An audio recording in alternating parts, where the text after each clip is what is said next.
It's live with head coach Jared Ball. And, Coach, big win on the road. Of course, no surprise, your team was the favorite. You went out and executed versus the Pineville Rebels. Yeah, that's what we were trying to accomplish during the ball game. Talked to the kids during the week. We've been really inconsistent during the year as far as our play offensively, defensively, and in special teams. And to me, it was something really to shoot for during that ball game. Was to be a little more consistent, and I think our kids accomplished that. You know, you look at that. When you go in, is it tough as a head coach when you go into a game, you're heavily favored, and you've got the Rebels that we're going to talk about a little later on during tonight's show, but that players will overlook an opponent that you have? I think it is if you don't keep into perspective of something that you're trying to get accomplished during the ball game.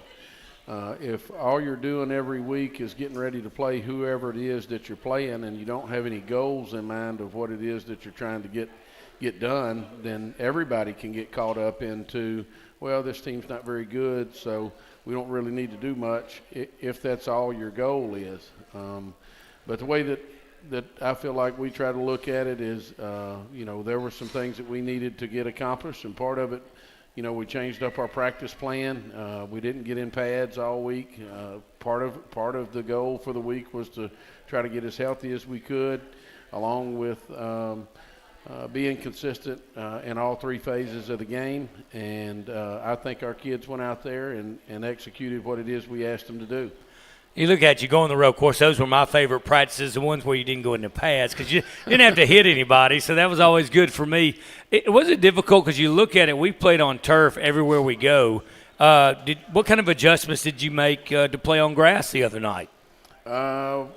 We didn't really do anything different. It was one of the things we did talk about it. I talked to really Joaquin Ramos a little bit more than anybody else because kicking the ball is what's really kind of changes a little bit. But the field wasn't in bad shape. I'd heard that it was in pretty bad shape, and I thought it was in pretty good shape.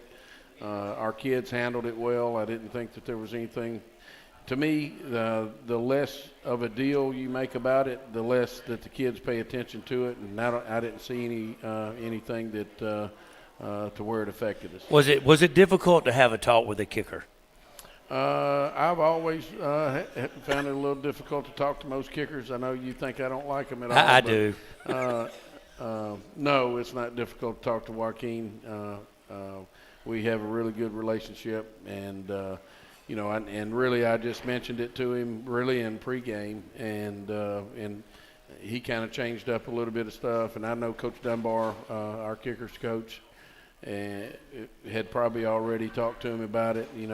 There's been times when we had a grass field available and we were going to play on grass where we would move parts of practice to that, and really that kind of went away. And now most of the places we play are turf, so we practice mostly on our game field before this year, and then this year we practiced completely on our game field because the other field's unavailable.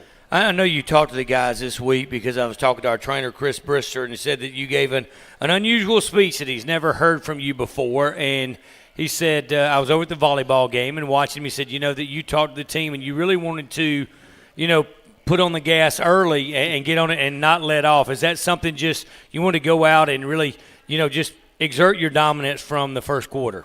Yes, and that is something that I really never have done much of is put some pressure on the kids as far as like how we needed to execute in the way of scoring points as fast as we can. But I felt like our kids needed to have some sort of pressure put on them, during the ball game to go out and execute and to do what it is that I said as far as being consistent. They needed to have some sort of pressure put on them if I didn't feel like the other team was going to be the ones putting the pressure on them. And I wanted them to feel some pressure when they went out, even if we've scored 2 times in a row offensively. I wanted them to feel the pressure that I wanted them to go out and score the ball every time we had it. I put some pressure on the defense I wanted to have a turnover for a touchdown, and I felt like they felt that pressure. And, to me, just trying to generate some internal pressure on the kids to go out and execute, I think was was a pretty big deal, and it's something that I've really never done much of. So Coach Brister was right, and he pays attention to a lot of what I say. I guess probably way more than what the kids do at times. But I felt like the kids did feel some pressure to go out and execute in the way that I wanted them to, and I think it had a good effect. I want to talk to you about special teams. I noticed this a couple of games ago. We started putting 2 punt returners back. Is that something to explain your philosophy on 2 guys back there to return punts? Well, if you know the other team's not going to fake it, you feel really confident that they're going to kick the ball to you. To me, it just limits the area that they have to kick the ball to where it can land and roll rather than the returner have an opportunity to catch it. It also gives you, in a return game, another blocker that's down there that can see kind of, what's going on as far as the pressure that's going to be put on the returner once he catches the football. It's been, in my opinion, it's been a really good addition. It's not like we've returned a punt for a touchdown, but really it limits the extra yardage that they're able to pick up from a ball that hits the ground and rolls another 10, 15 yards as far as the field position game goes. On a side note, my ADD just kicked in. Did the cannon bother you on the sidelines as much as it bothered me? Because I'm not a huge fan of cannons.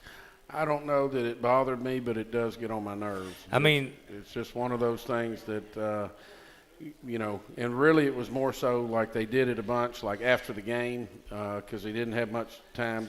Well, I hate to interrupt you, but the only thing they win at Pineville, yeah, the only thing they win at Pineville is the coin toss, and so lo and behold, we get the coin toss and nearly have a heart attack up in the press box because they had the cannon going off. So I just wondered if it just really bothered you as much as it did me up in the press box.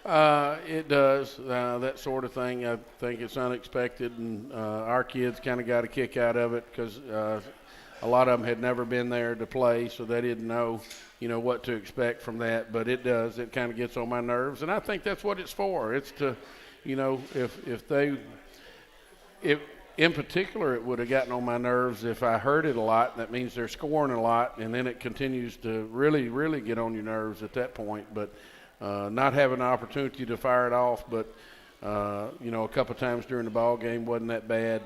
To me, like I say, it was after the ball game. They fired it off several times. I guess you have to find an opportunity to shoot it if you're not winning. Yeah, let's talk about this just for a minute, because you did have one challenge offensively and going through – you're heavily favored in the game versus the Pineville Rebels, but you look out and your running back's out, so it's basically running back by committee. Let's talk about the running backs because I thought they did a very serviceable job, and that's not an insult when you say serviceable, but I thought they went in and did well. No, I think they did. They did also, and it was a great opportunity for them to get out and get some live reps in a situation that matters, and not that some situations don't, but it's better for those guys to get some reps whenever the game is still in play and it's not a 30-point lead or whatever, and I thought they did a really good job. I would go back and look at that game. I want to ask you specifically, there was a time when Sam Hartwell rolled out to his left.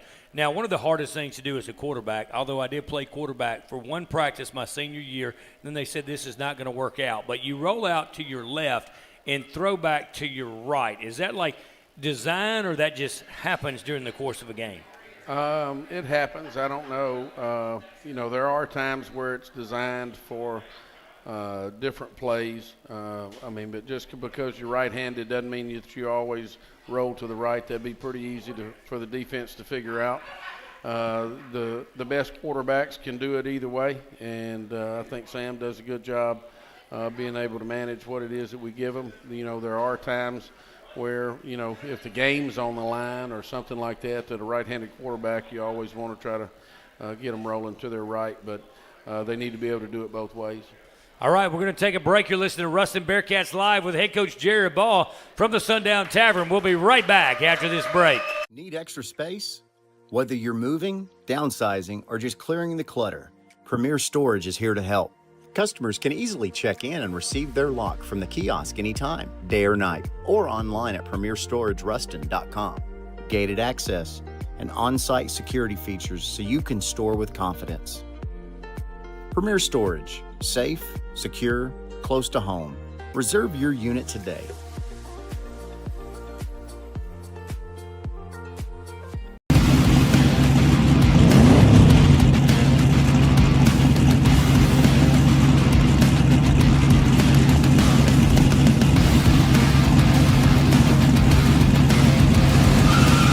Step into the winner's circle with a John Deere tractor from Goldman Equipment. Shop North and Central Louisiana's largest John Deere dealer, Goldman Equipment. We're not just in your field, we're in your backyard. Thank you for calling Goldman Equipment. How can I help you? When on a journey towards the best dentistry with exceptional care, you need travel no further than the heart of Ruston. There you will find the team behind Johnston & Murphy Dental Care. It's a goal built on the tradition of excellence established more than 60 years ago, a legacy in superior dental care. It's a journey worth taking and one we're proud to make with you.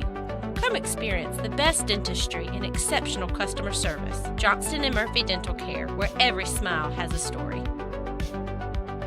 Firmly founded in 1936, Pierce Lumber has been Ruston's hometown tradition for nearly 90 years.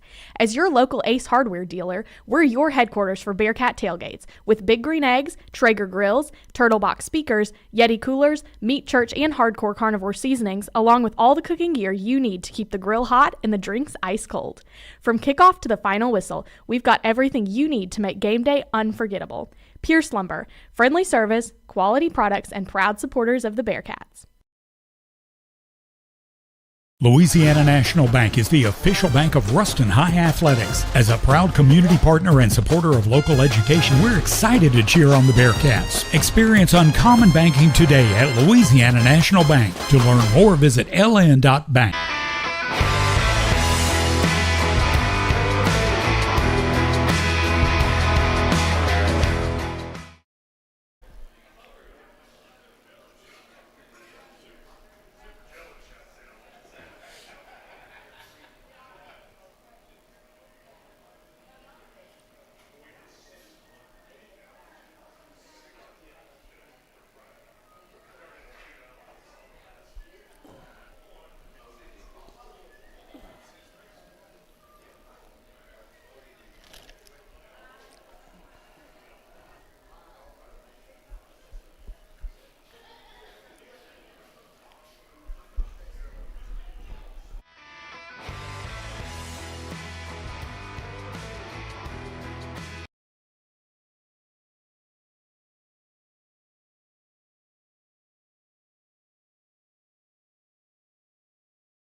Sundown Tavern. Nick Brown joined by head coach Jared Ball. And, Coach, we could talk about the Pineville Rebels all night, but really we're going to jump into this week's game versus the West Monroe Rebels. You go back 30 years, they dominated the Ruston Bearcats. We've won the last 3. Is that anything that enters your mind as you prepare for this week's game? No, not really. Somebody asked me today about the rivalry, and, I got asked that several years ago before we had won a game, and I told them that, our games against West Monroe were not a rivalry. You had to win one a time or two before it was ever considered a rivalry. So 30 years of losing a ball game does not make it a rivalry. So I told them, if we can beat them several times, then maybe it'll turn into that. And I think, with us having won a few recently, I think it's probably turning into that. And I think, it's something our ball game that our kids look forward to, and probably theirs too. Always you look at it. Of course, it's a big night for you. It's going to be senior night. All of these things that I know how you feel about it. You feel that same way about homecoming. All those are distractions, but how do you work through that through the week of practice? Yeah, I do feel a little bit differently about senior night than I do homecoming. I guess in the way of we're acknowledging some kids that have been, most of us been through our football program for 4 years, and acknowledging them, and I think it's very special for them. It's always pretty emotional for those kids to, just kind of it gives them an opportunity to think about all the things that they've done and been through in our football program, and it's a great experience. It's been a good deal for us the last few years as far as just what the kids have accomplished through the years, and so I think this year to be pretty special again for this group. There's a handful of those guys that dressed out when they were freshmen and have made 3 trips to the Superdome, and I think that obviously can't be said about a lot of kids that come through any football program, and so I think it'll be a special night for those 21 seniors. Oh, absolutely it is. And I know the Bearcat Nation Network is losing 8 seniors, by the way, so I hate to see them go. But you look at this West Monroe team. They opened up with a win over Huntington, 41-18. Pulaski Academy, they defeated them 31-17. Surprising losing to North DeSoto 39-28. They defeated Catholic. It's really when you started paying attention to the Rebels after the 27-24 victory over Catholic. They defeated Scotlandville 40-0. And then you got to take note of an Alexandria team that we had trouble with, Coach. They defeated them 34-31, defeated Ouachita Parish 39-25. Then they defeated Pineville 49-17. And I'm a guy that compares scores. Like you said, if you beat them by 7, we beat them 10, then we should beat them by 3. And then you look, they lose to Neville, so that really negates that game with Alexandria is the way you're looking at it. But a very good West Monroe Rebel team. Yeah, that's not really how I look at it. I don't really compare scores. I cut the You don't really? No. I hate to interrupt you, but you telling me that head coaches you don't compare scores? No, I don't. Really? No, I cut on the video of the team and watch them play on offense and defense, and I feel like I have a little bit better opportunity to tell how good the football team is. I mean, there is some. I mean, just like you said, I mean, I feel like somebody that beats a traditional team that's very good in the Catholic team, I mean, you got to stand up and kind of look and see like that, they must be pretty good. And then turn around a couple weeks later and they beat Ash, which I knew was going to be a real good football team, and they beat them. And so, yeah, you do take notice of and see of who they're winning and losing against. But at the end of the day, to me it turns into matchups. And so we cut the video on and look at them on offense, defense, and special teams and see, how does our team match up against what those guys look like. This is a football team that West Monroe the past few years has kind of built up that this was going to be their year. And it seems like that maybe that's how it's kind of turned out up to this point. So you're telling me that when you're a head coach and you go watch video, and I'd love to sit in on a film watching session with you and add a few pointers, not that you need any, but do you go watch their best game and their worst game and see what you can do? Like, do you go watch the Catholic game? Do you go watch the Alexandria game and see what they did well, or do you watch them all? Well, normally we only swap the last 3 games is normally what we swap.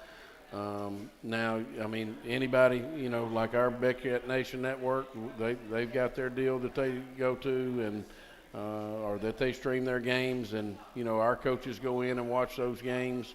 I normally limit the amount of video that I watch to their last 3 ball games. It is good to go back and see some of those if you have them available. Sometimes you have other teams send you video and all of that. And then, there's some people we play that go get every one of our games, and they watch, they'll watch our whole season. To me, that's too much video to try to put your eyes on. As a coach, you can filter through all of that video, and you feel like you're prepared to do that. But there's, it turns into a situation where that's going to be impossible to try to prepare your kids to play all of the things that somebody does through the entire season. All right, so what game, interrupting you again, what game would you go watch? What? Notice I didn't say hate to interrupt you. What game would you go watch? Like if I'm watching, if I'm head coach, I'm going to go say, okay, you know what? Bearcats struggled with Alexandria. We lost to that one. I'm going to go watch the Ash game. Then I'm going to go watch what comes into play when you decide which games you're going to go watch? I'm normally not going to watch a blowout ball game. I wouldn't watch the Scotlandville ball game, which is 40-0, unless there's a situation where they line up into some similar formations that we line up in. Mostly I'm going to watch competitive ball games. I try to watch ball games that people do things similar to what we do. We base out of a 4-man front defensively, so you try to go look and see how are they trying to attack a 4-man front, and the same thing on the other side of the ball. Anybody that lines up with a tight end and possibly an H-back like we do the majority of the time, we're going to try to find somebody that offensively lines up into that, and what are they trying to do and how they play those things.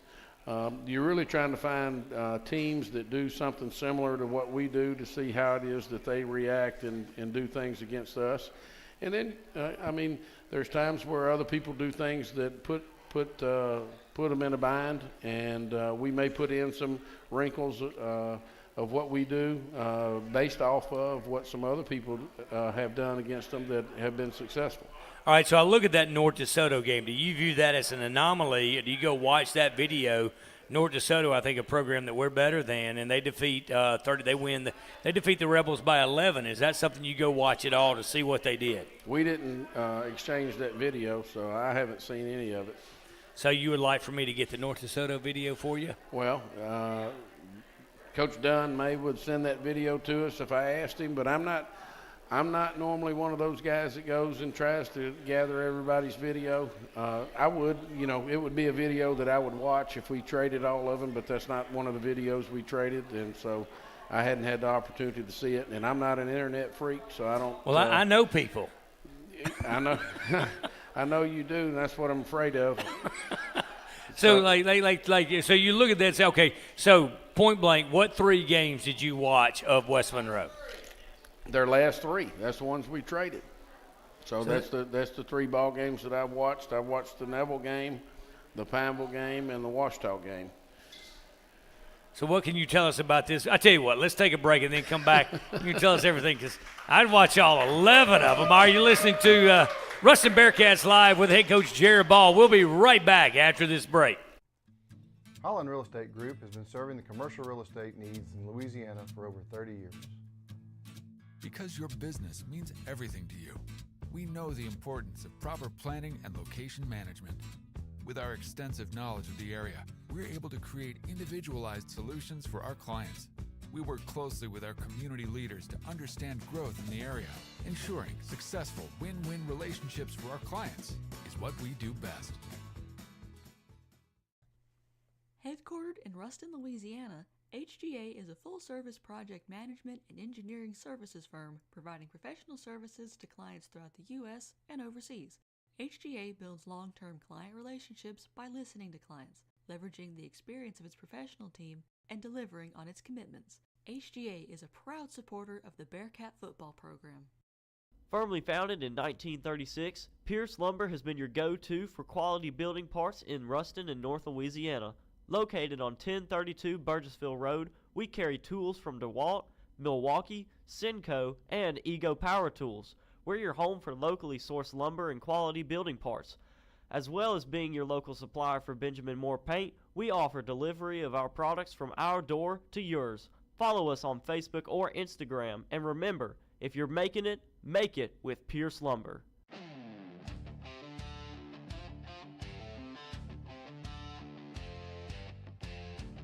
Hi, I'm Buddy Turja. And I'm Greg Turja. At Turja's Rentals, we believe in the power of community. Supporting our local sports and businesses isn't just important, it's essential.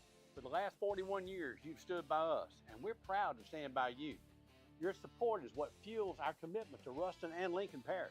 So let's rally together this season and show our Bearcats the support they deserve. And from all of us at Turja's Rentals, good luck this season, Bearcats. And hey, enjoy the game.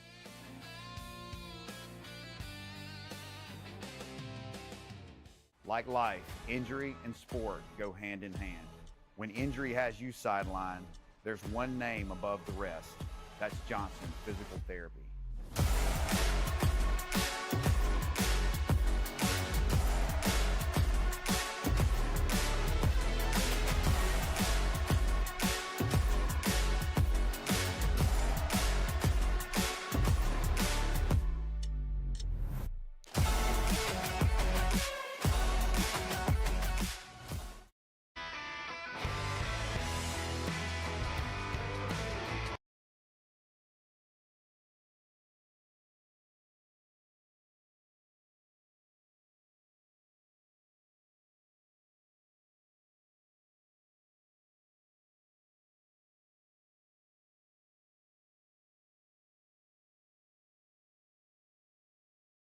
Bearcats Live with head coach Jared Ball. Appreciate you coming out to the Sundown Tavern tonight and watching on the BearcatNationNetwork.com and listening on Q94. Coach, a big one. What can you tell us about this West Monroe Rebel team, some of their strengths and maybe hopefully some of their weaknesses? They're a really good football team. I mean, you look at them, they haven't beat all of those teams that you talked about and been competitive with the good football teams that they've played without being a good team. You look at them offensively, I think the quarterback operates their offense really well. He does what it is they ask him to do. They got a couple of good running backs. The Pawnee kid is a big bruiser-type running back. It's hard to bring to the ground. Gets a lot of extra yards after first contact. We've stressed with our kids about, we're going to need all 11 guys running the football to try to limit the extra yardage. They got the Davis kid at receiver that has he's their big playmaker guy. He's won some ball games for them. I mean, he's the one that they threw the screen pass to in the Ash game that scattered off. Looked like they had him tackled and they didn't get him on the ground. Ran off with it and scored a touchdown there towards the end, really to kind of put them back in to win that ball game. Made a couple of big plays in the Neville game to get them some scores. They're supposed to get their other receiver back, the Valerie kid. He'll probably be out there. Hadn't been, I think week 1 was the last time they had him. He's a really solid.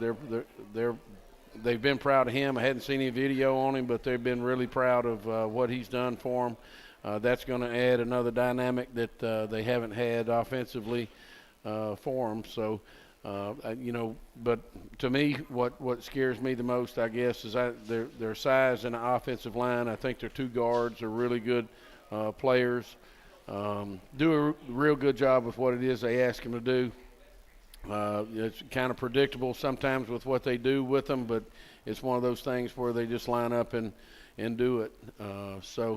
We're going to need to protect against putting those guys back out on the field repetitively, which can be helped by our offense. We don't want to have 3 and outs and put our defense back out there, because we're limited with what our size is up front defensive in our defensive line.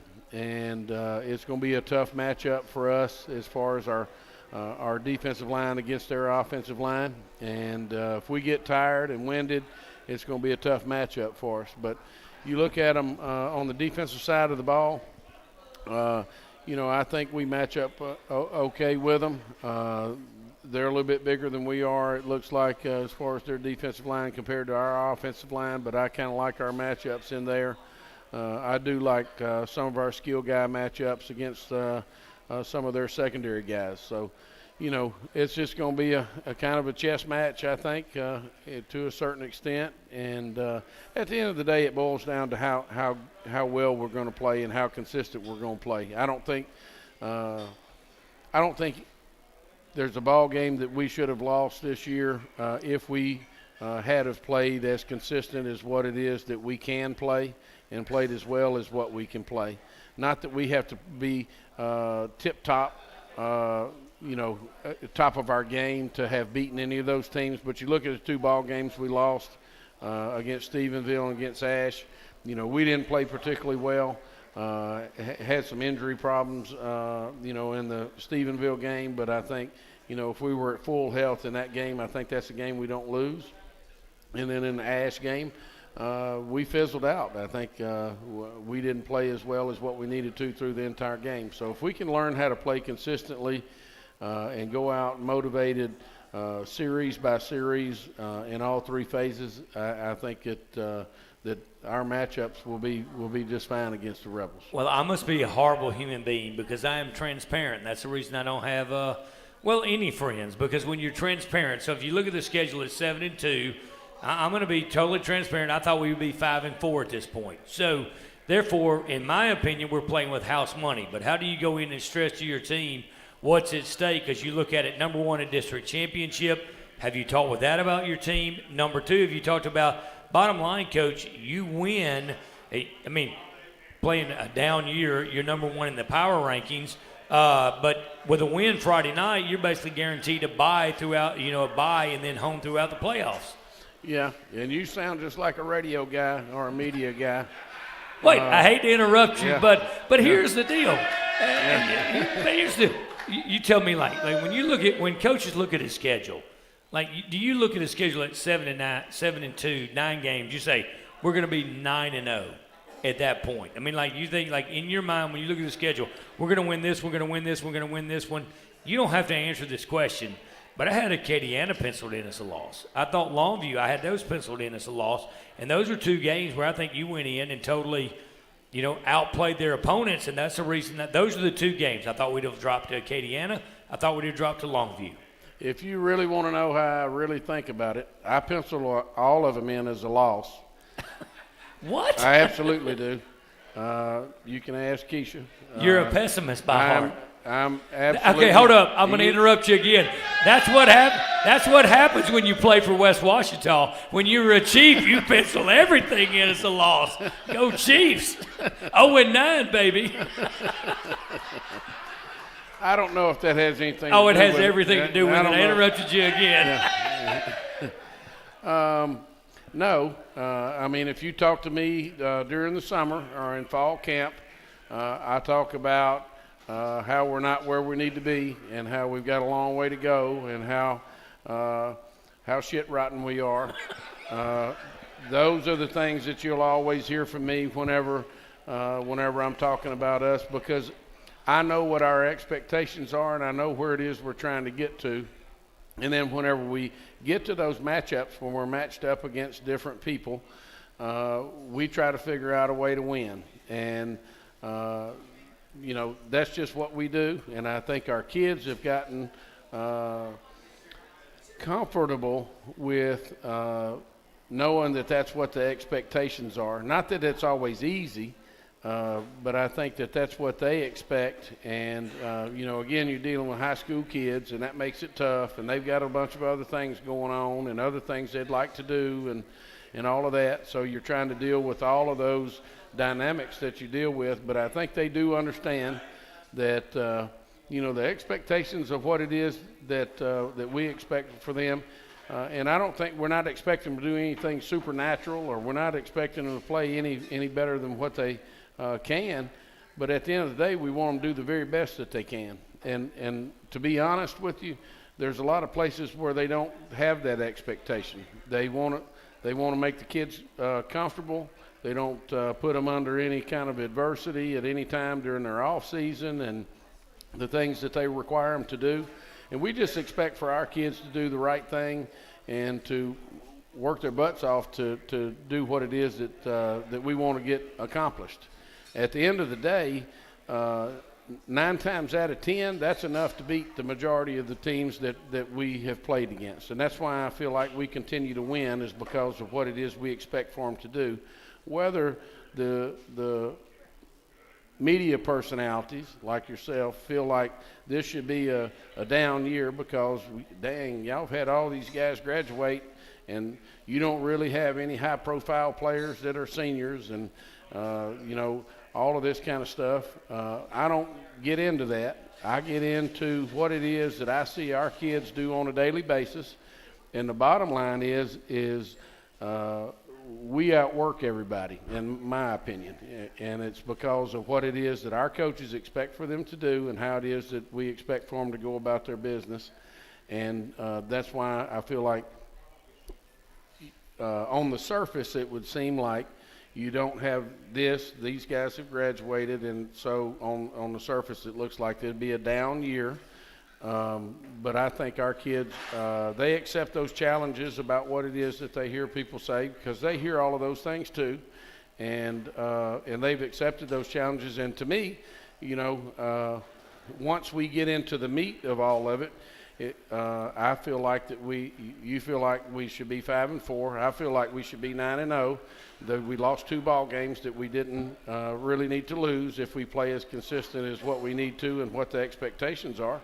And, that's where I kind of land on it. And I know that's probably not what you want to hear, but No. I'm fine with that. But you go back and you look at the 2 games that we've lost to Stephenville, 28-12. I think that obviously we didn't have our best effort that night. Alexandria, I really think that if we get the ball on that punt, that block punt, we're down 6 at that point. I think we score on that drive, and then we win that ball game. I would probably agree with you. I went back and watched that video several times, and I went back and watched it with the association director for the Shreveport Association of Officials, and it was 27-21 whenever that took place, and we were supposed to get the ball back on the punt. And I can't. I'm not a fortune teller, so I don't know whether we would have scored the ball, but it sure wouldn't have been a block punt. In the way that it went down, it would have been a block punt, and we would have had the ball 1st and 10. And I do think the ball game obviously goes differently at that point, but it didn't, and it was a good learning experience for our kids. I think it was a good learning experience for all of us. I always try to take that in stride, and you don't have to win every regular season ball game in order to get where you want to at the end. Now, I know you talked about like a district championship, and that is one of the things that I think our kids shoot for. But at the end of the day, that ain't what the final deal is. We always want to try to get ourselves prepared and win a state championship. And sometimes it takes you to take one on the chin sometimes in order to get some things lined out that you need to in order to make that happen. All right, we're going to take a break. You listen to Ruston Bearcats Live with head coach Jerry Ball from the Sundown Tavern. Come back. I want to talk to you about the officials and how you choose what association you go with. We're not going to criticize officials, but talk about how you choose what association you go with. We'll be right back.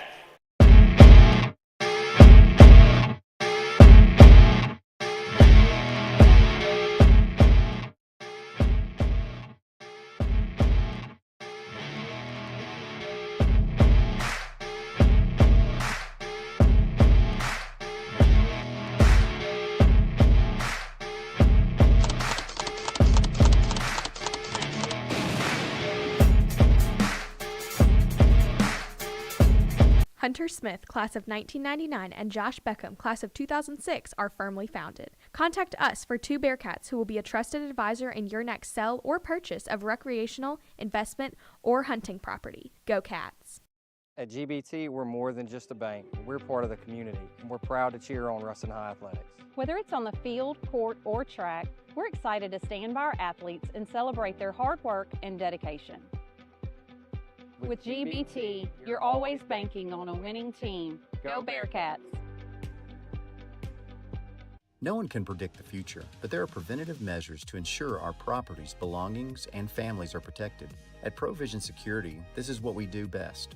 Our team of security professionals install and service the latest technologies in security alarms, access control systems, IP cameras, and much more.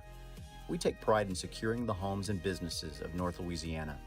If you're ready to safeguard what matters most, call us at 318-255-1566 for a free quote.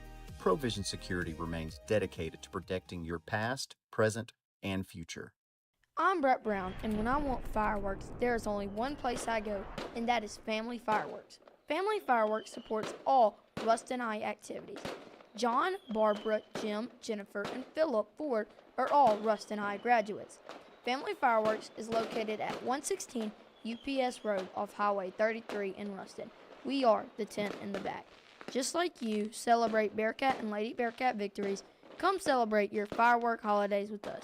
We have been making memories for over 20 years. Come have fun with Family Fireworks.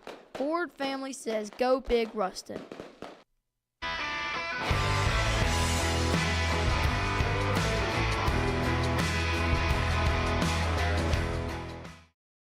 I'm not doing that anymore.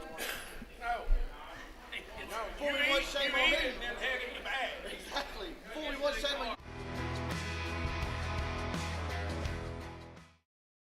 I'm doing it everywhere. That's what it is.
Welcome back to Ruston Bearcats Live with head coach Jared Ball. And, Coach, you look at it, do you talk with your team about that specifically? Do you sit down with them and say, hey, guys, you win this game, and if Neville goes over and beats Ash, you're district champions. You win this game, you got to bye the next week, and you're going to be at home throughout the playoffs. Is that something that you tell your kids, or you just, because you know that's the talk? Yeah, we talked about it on Saturday, and in fact, that specifically, not about the district championship, because some of that's out of our control. We've lost a ball game, and so we need to win this ball game and do what's best for our team, and so that would be to win and get us to bye in the first round to continue to heal up and have an opportunity to. You're able to work a lot of different situations during the bye week that you haven't worked in a while. You get caught up in all the game planning and all of the things that come with getting prepared to play an opponent, and you're not able to work a lot of situational things that really the bye week allows you to brush up on. Do we have enough 2-point plays in? Have we gone over? Have you thought about? I hate for interrupting you. Have you thought about? Have you thought about a halfback pass? I'm just saying. No, that's never anything that we've thought about running. I don't know why you would bring that up. We're a pretty boring offense, according to you, and so yeah, we're pretty vanilla. We're a pretty vanilla offense, and so maybe we can put one in over the bye week. We did throw over first down a little bit more. I want to talk about this because you mentioned that earlier. We did throw on first down. I think that goes back to the discussion we had last week. Well, let's talk about that. We took your advice. Yeah, I think so. Really, can I be the offensive consultant? You can. Just do it beforehand, not after the fact. Okay, at the hindsight 2020. Sam, I'm going to give you a great pointers for Friday night, okay? But you look at it, how do you choose what association you're going with when it comes to officials? We use the Shreveport Association. Is there a Ruston Association? Is there a Monroe Association? And how do you come up with the association you're going to go with? So in North Louisiana, there's a Shreveport Association and a Monroe Association. Whenever I took over here at Ruston, they were already using the Shreveport Association, so that is who I've continued to go with. And there's pluses and minuses with those guys, and there's pluses and minuses with the Monroe crew, because all of those other groups in Monroe that's been in our district, whether it's been West Monroe or Washita or now Neville, they all use the Monroe Association, so we have an opportunity to see those guys. We get a chance to go down to Ash and Pineville to see the Alexandria crews, and I'm not sure that really any of those are better than any others, and so I've just kind of hung with the Shreveport crews. So in your mind, we qualify for the playoffs. We get it. How does it go into choosing what association is going to be there? So, therefore, if you use the Shreveport associations during the regular season, you can't use them during the playoffs. Could you get the Monroe Association during the playoffs, and they might be angry or bitter because you didn't choose them during the regular season? Possibly. I do think that's probably come into play some at times. I think that probably they've wanted us to move over there to the Monroe Association, but it's just it's 6 one way, half dozen the other.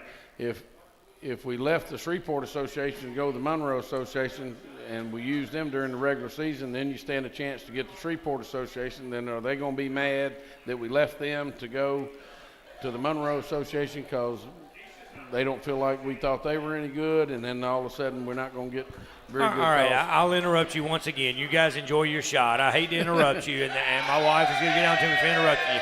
All right, so I'll look at this. The Ruston-Ash game was a marquee matchup in North Louisiana. Bottom line, period, the end. Two of the greater teams in the state in non-select and select, and we got a crew that doesn't know the rule on what happens when there's a block punt.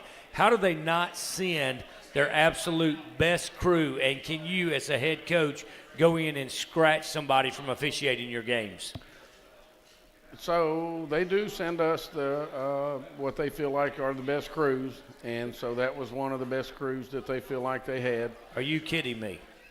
No, that's what I was told, and so they didn't realize that they missed the punt call, and it's not necessarily a block punt; it's a punt period that goes past the line of scrimmage, and that counts as a change of possession, and so I just chalk it up as to there's calls missed in every ball game.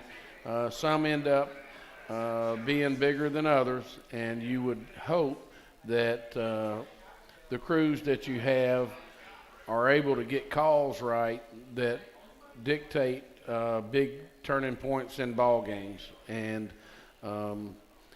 sometimes it's just not the case. And I hate it.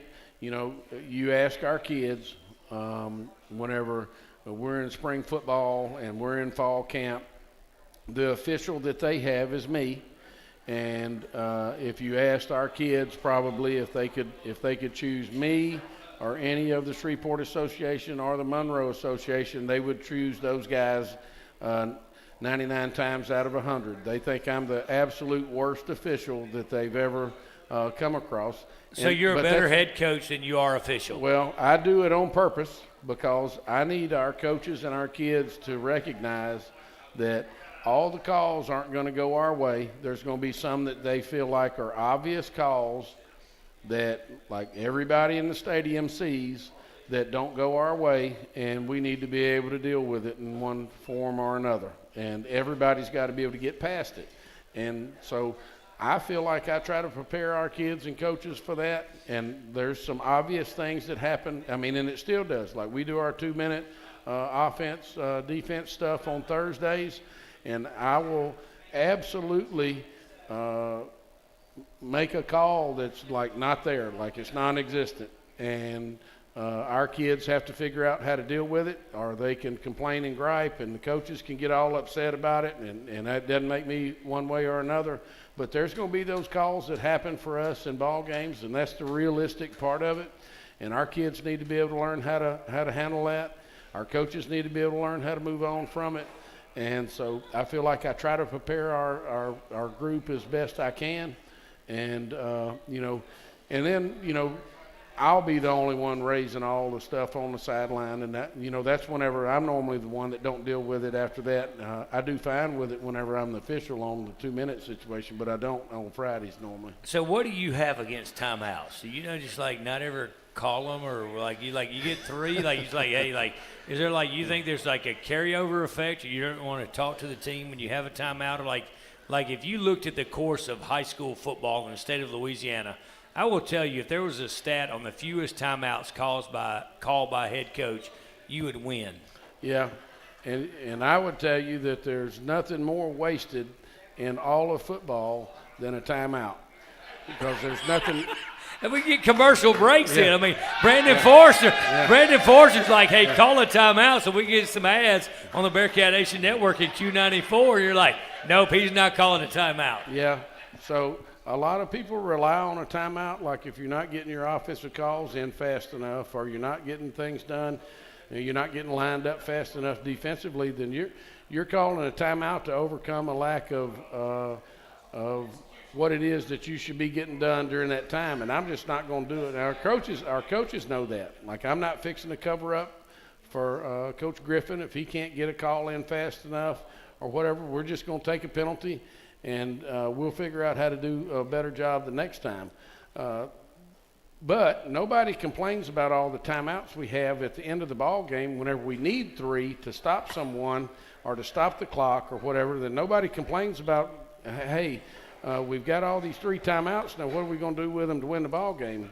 What we would complain about at that point would be like, why did we waste that timeout just because of this early in the game? But that's a radio guy that does that. You may be he is the most stubborn human being ever. But hey, look at that. Would it be better to use a timeout for an offensive possession or a defense to stop the clock?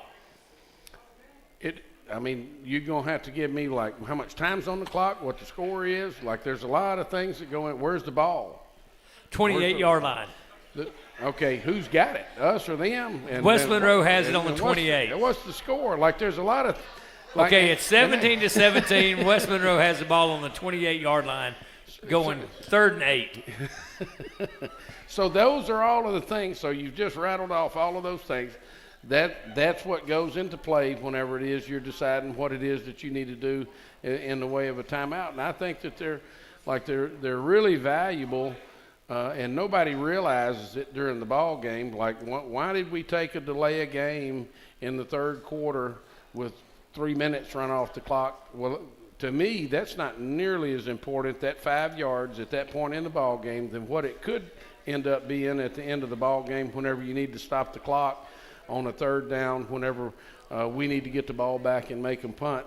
I mean, because at that point, it could turn into either they can take a knee and run the clock out, or we've got another timeout and they're fixing to have to punt on the next down. To me, the 5 yards in the 3rd quarter is not nearly as valuable. It's irrelevant at that point whenever you need it at the end of either the 2nd quarter or the end of the game. And really, that's why we defer every time at the beginning of the game. If we win the coin toss, we defer so that we can keep our 3 timeouts to obviously steal a possession at the end of the 2nd quarter. And then you're fixing to get the ball back. So if you can stop the clock, get the other team to punch you the ball, or whatever the case is, if you can get a score right before halftime, and then you get the ball back to start, it could be a tight ball game up until that point, but if you're able to score and then you get the ball back and you score, it could be a 2-possession ball game just on 2 series. So